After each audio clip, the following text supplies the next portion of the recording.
Ain Saaf, que en hebreo significa literalmente sin fin o infinito, es un concepto central dentro de la Cábala, la tradición mística del judaísmo. Se refiere a la idea de Dios en su estado más puro y esencial, antes de cualquier manifestación o creación, incluso antes de que existiera algún tipo de realidad espiritual. Es la noción de una divinidad sin límites, imposible de comprender o definir con atributos humanos. Este término, que probablemente fue inspirado por el filósofo medieval Salomón Ahí Ben Gabirol, comenzó a tomar forma concreta en el pensamiento cabalístico a través de Asriel de Gerona, un místico del siglo XII. Influenciado por ideas neoplatónicas, Asriel sostenía que Dios no podía tener deseos, pensamientos, palabras ni acciones, porque eso sería ponerle límites. Así, Ain Saaf se presenta como la negación total de cualquier atributo, la ausencia de forma, y por lo tanto, la plenitud absoluta. A partir de esta noción de Ain Saaf surge otro concepto fascinante, el Or Ain Saaf, o luz infinita. Esta luz representa una especie de conciencia divina, una luz que no se proyecta hacia afuera sino que permanece disuelta en la infinitud de Dios mismo, antes de cualquier acto de creación. En la Cábala desarrollada por Isaac Luria, uno de los grandes pensadores místicos del siglo XVI, se explica que el primer acto de la creación fue el Tzimtzum, una especie de contracción o retirada de la divinidad para hacer espacio a lo que vendría a ser el universo. Ese acto no es una creación desde la nada, sino una suerte de repliegue para permitir la existencia de algo distinto a Dios. Más adelante, en el contexto del judaísmo jasídico, que floreció en Europa del Este a partir del siglo XVIII, el Tzimtzum es interpretado de una forma un poco distinta. Allí no se ve como una retirada literal, sino como una ocultación aparente de la presencia divina. Según esta visión, Dios, es decir, la luz infinita, nunca se fue realmente, solo se escondió para permitirnos la ilusión de una realidad independiente. Desde esta perspectiva, todo es, en última instancia, una manifestación de lo divino, lo que da lugar a una especie de panteísmo místico. En esta línea de pensamiento, el foco del hasidismo se desplaza hacia el Atzmut, la esencia divina, que va más allá incluso de la Ain Saaf. Esta esencia no se limita ni siquiera a la infinitud, y se encuentra reflejada en lo más profundo del alma humana y de la Torá. Así, la experiencia espiritual no busca tanto comprender a Dios, como entrar en contacto con esa esencia inefable que vive en lo más íntimo de todo. El Zohar, una de las obras fundamentales de la mística judía, ofrece una visión profundamente sugerente del concepto de Ain Saaf. Antes de que el mundo existiera, antes de que surgiera forma alguna, Dios simplemente era, solo, sin forma, sin semejanza con nada. Una presencia tan pura y misteriosa que no puede compararse con ninguna otra cosa.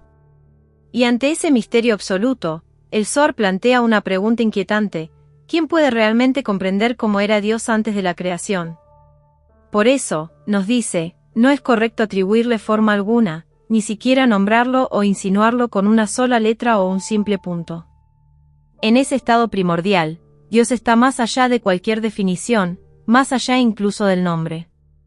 Solo después, cuando crea lo que llama el hombre celestial, una imagen arquetípica que representa las fuerzas espirituales del universo, es que decide usar esa forma como un vehículo, una especie de carro simbólico, para poder descender y revelarse. A partir de ahí, acepta ser nombrado como YHWH, el nombre sagrado que aparece en la Torá.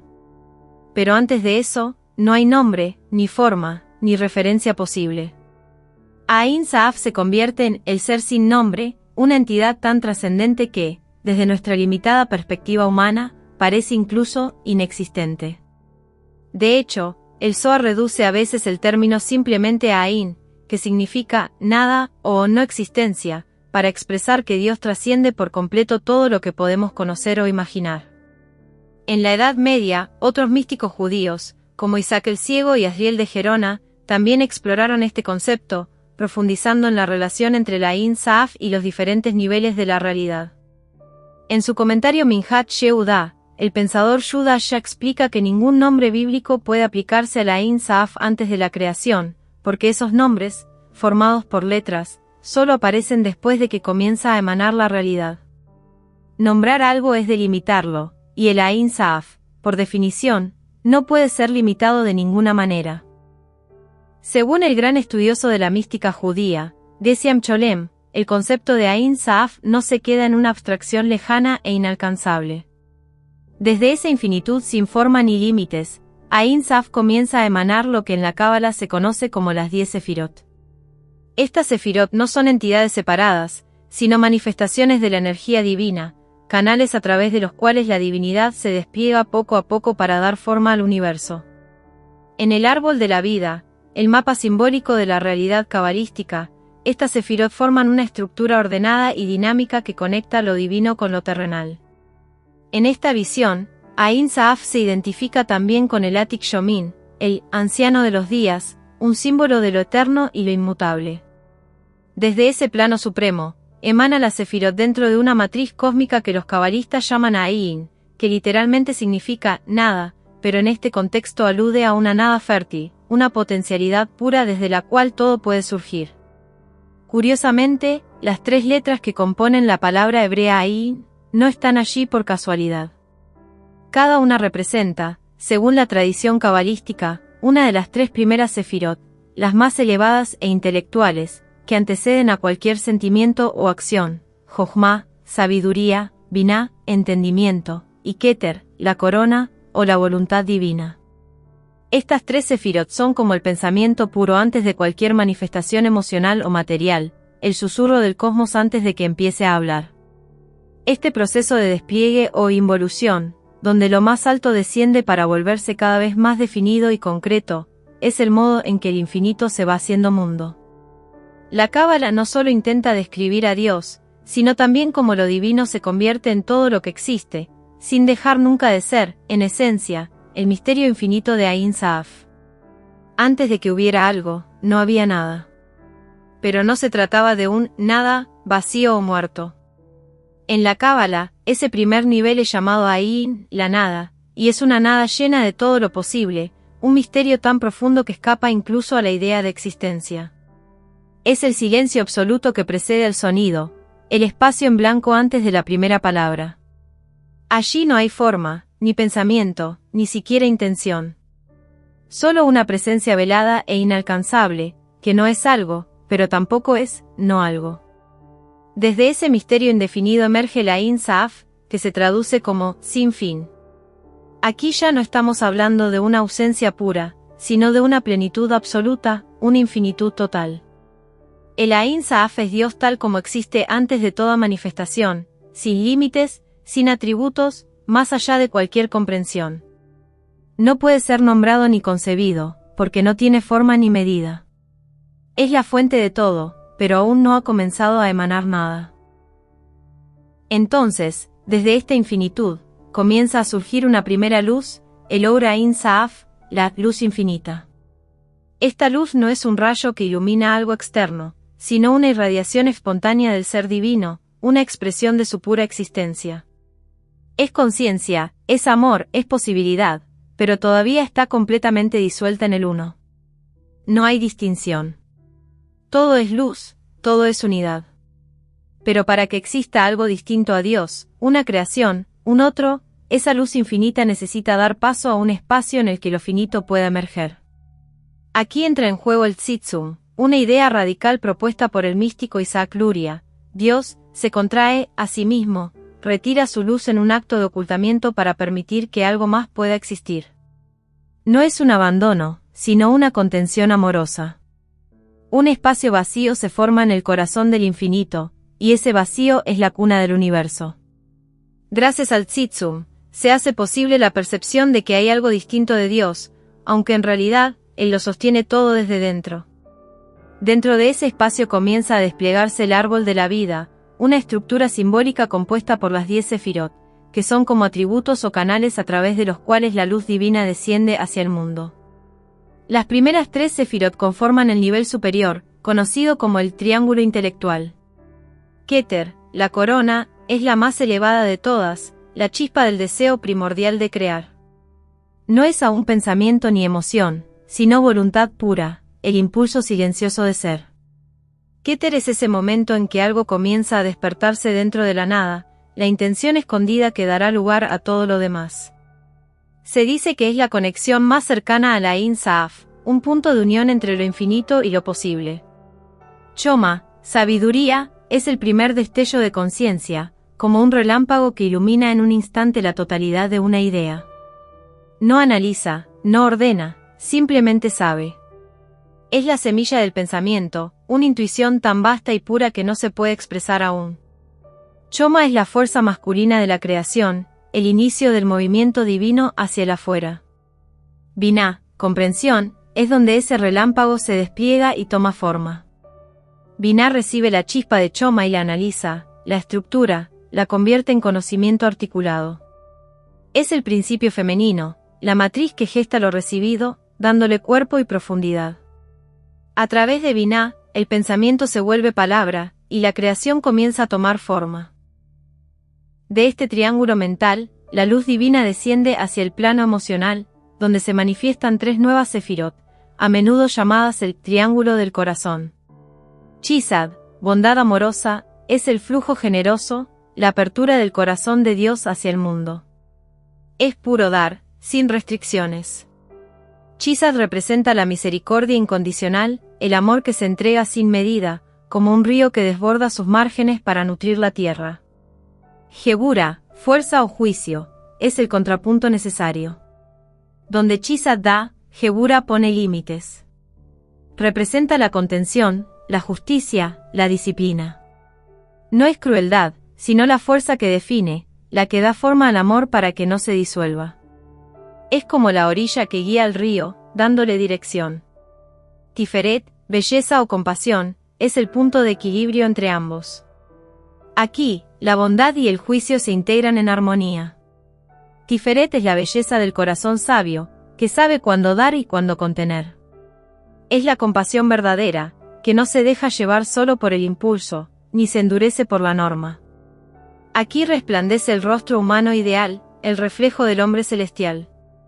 Más abajo encontramos las sefirot que se relacionan con la acción, con la energía en movimiento, con el impacto en el mundo.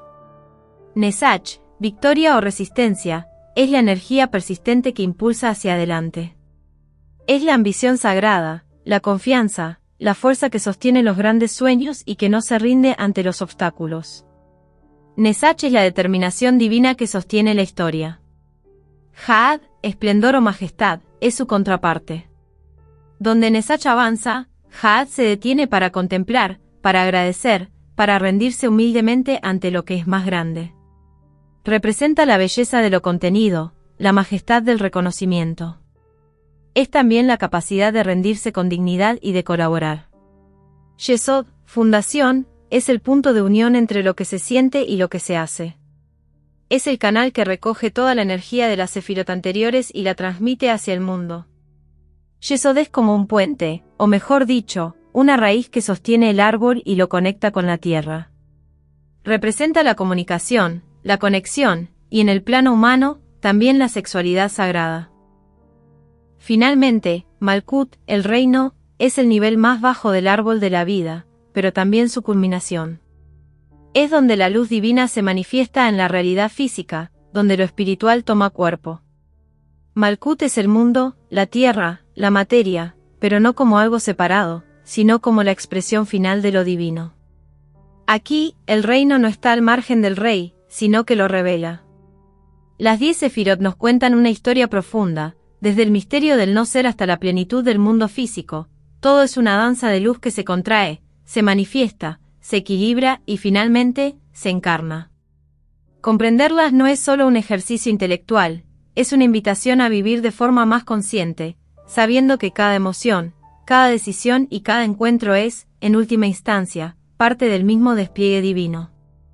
Uno de los grandes cuidados que tuvieron siempre los cabalistas fue evitar que su enseñanza pudiera malinterpretarse como una forma de idolatría.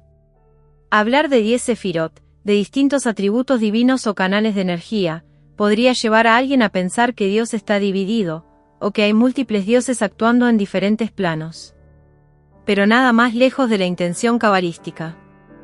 Los sabios del misticismo judío insistieron una y otra vez en que las sefirot no existen por sí solas. No son entidades independientes ni tienen poder por cuenta propia. Toda su existencia depende de su conexión con el Ain Saaf, el infinito. Si se cortara ese lazo con la fuente, las sefirot simplemente dejarían de ser. Son, podríamos decir, formas a través de las cuales lo infinito se expresa, pero no son lo divino en su esencia. Y sin embargo, en muchos textos cabalísticos se las llama divinas a ellas mismas. ¿Cómo se resuelve esta aparente contradicción? ¿Cómo puede algo ser llamado divino y, al mismo tiempo, no tener existencia autónoma? Aquí es donde entra en escena Moisés Cordovero, uno de los grandes maestros del siglo XVI y uno de los primeros en dar una estructura sistemática a la cábala. Cordovero ofrece una metáfora muy elocuente, dice que las sefirot son como luz contenida en vasijas. Imagina una luz pura, blanca, infinita, eso es el Ain Saaf. Ahora imagina que esa luz empieza a ser contenida en distintas vasijas o recipientes.